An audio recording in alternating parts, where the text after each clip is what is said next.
সকলের মতামতের পরিপ্রেক্ষিতে এখানে ধরেন অনেকগুলো বিষয় আছে। এটা তো ইন্ডাস্ট্রির একটা বিষয় আছে, গার্মেন্টস সেক্টর একটা বড় বিষয়, সার্বিক ইন্ডাস্ট্রি একটা বিষয় আছে, এমপ্লয়ার্স অ্যাসোসিয়েশন ওদের একটা বিষয় আছে, এখানে নিরাপত্তার বিষয়েও জড়িত। এই ট্যারিফের সাথে কিন্তু এটা নিরাপত্তাজনিত কিছু বিষয় চলে আসছে এখানে এই ট্যারিফের সাথে। সুতরাং সেখানে আবার রাজনৈতিক দলগুলোর একটা বিষয় আছে, মতামতের বিষয় আছে। যদি নিরাপত্তা জড়িত কিছু এখানে থাকে তাহলে একটা রাজনৈতিকভাবে ঐক্যমতের বিষয় আছে, সেই বিষয়গুলো এখানে চলে আসছে আলোচনার মধ্যে। সুতরাং আমরা আশা করছি, দেখি আমরা সবাই মিলে, দেশের স্বার্থ এটা কোনো এটা আমাদের পুরো দেশের আগামী দিনের অর্থনীতি, আগামী দিনের আমাদের মানুষের কর্মসংস্থান, জীবনযাপন অনেক কিছু জড়িত।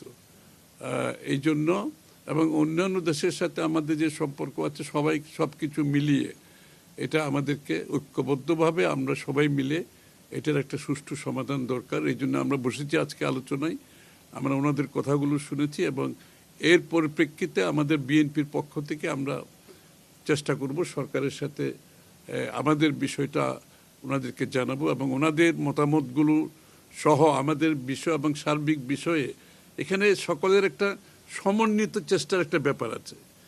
আসলে বিষয়টা কিন্তু একেবারে এককভাবে কিছু করার বিষয় নয়, এটা সমন্বিত একটা চেষ্টা করতে হবে, তার মাধ্যমে যাতে এটা অর্জন করা যায় সেটার চেষ্টা আমাদের থাকবে। এই ট্যারিফের সাথে ধরেন অনেক বিষয় নিয়ে আসছে, যে প্রকিউরমেন্টের মধ্যে নিরাপত্তার বিষয় আছে, পলিসির মধ্যে নিরাপত্তার বিষয় থাকতে পারে, এগুলো আছে, অনেকগুলো বিষয় আছে যেগুলো আমরা পত্রপত্রিকায় দেখতে পাচ্ছি। যেহেতু এখানে নন ডিসক্লোজার একটা ব্যাপার আছে, সুতরাং আমরা তো সব বিষয়ে অবগত না। আমরা পত্রপত্রিকায় যেটা নিউজে যা দেখতে পাচ্ছি, হয়তো এখানে কিছুটা হয়তো নিরাপত্তার বিষয় এসে যেতে পারে ইকোনমির সাথে সাথে আর কি। সুতরাং সব কিছু মিলিয়ে আমাদের তো একটা জায়গায় আসতে হবে, তাই না? আমরা এত বড় একটা মার্কেট তো হারানো আমাদের পক্ষে সম্ভব না। এটার যে প্রতিফলন বাংলাদেশের মানুষের জীবনযাপন, কর্মসংস্থান, আমাদের অর্থনীতি এবং এটার সাথে জড়িত আরও অনেক বিষয় যেগুলো আমাদেরকে ভীষণভাবে ক্ষতিগ্রস্ত করবে। আমরা সরকারকে সমর্থন দিয়ে, আমরা চাই সরকারকে সমর্থন দিয়ে বিষয়টির সুষ্ঠু সমাধানের মাধ্যমে আমরা এই অবস্থা থেকে যাতে বেরিয়ে আসতে পারি।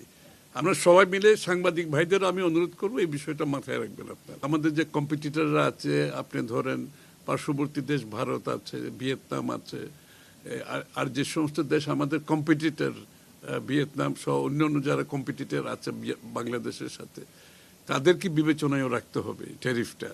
কারণ তাদের ট্যারিফ যদি আমাদের চেয়ে কম হয় তাহলে তো আমাদের পক্ষে কম্পিট করা খুব কঠিন হবে। এই বিষয়টা আমরা আলোচনা না করাই ভালো এই পর্যায়ে। এই কারণে একটা ডিসক্লোজারের ব্যাপার আছে, একটা নেগোসিয়েশন তো যেহেতু শেষ হয় নাই, আমরা এখানে কোনো বিতর্কিত, আমরা চাচ্ছি সরকারকে সহযোগ, আমাদের না প্রসেস হচ্ছে, আমাদের তো একটা স্ট্যান্ড আছে এটার উপরে। আমরা এই বিষয়ে সরকারকে সহযোগিতা করব, কারণ এটা তো দেশের স্বার্থে আমরা সকলে ঐক্যবদ্ধভাবে এই কাজটা করতে হবে।